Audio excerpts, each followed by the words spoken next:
As protests and demonstrations across the country have turned violent, University of Kentucky students say they are showing their support in a peaceful way for Palestine.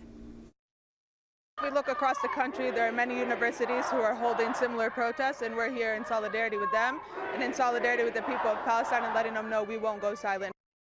Dozens of students, community members, and Palestinians gathered outside the university's library this evening.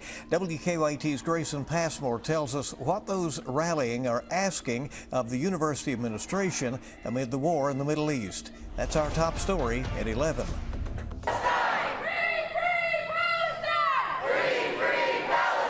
The University of Kentucky joins the growing list of college campuses to become host to demonstrators calling for a ceasefire amid the war in Gaza.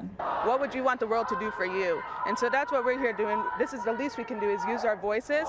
It is not only our right to speak it up, but it's our duty to speak up. Student organizer Hannah Issa says this is a peaceful rally to show support to the people in Palestine from Lexington. Issa says they're also calling on UK President Eli Capelluto to stand with Palestinian students.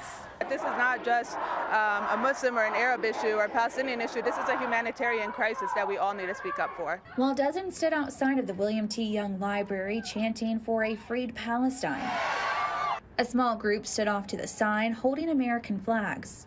We just see all these Palestinian flags, and I think it's important to also fly an American flag. Towards the end of the 2-hour rally, Paul Dreyer and the few around him did engage in a heated argument with a handful of pro-Palestine supporters. No, I'm not standing up for the Israelis. I am not supporting terrorists, okay? Which eventually died down after a student organizer intervened as campus police looked on. I think that it's just important that we stay peaceful and that this is one of many that will continue to be like that. And our responsibility to continue to speak up, so I encourage everyone to use their voices. In Lexington, Free Palestine! Grayson Passmore, WKYT. And along with asking for support from the university administration, students say they are also calling for divestment from companies that support Israel and the war in Gaza, similar to demands that were made during demonstrations at other universities.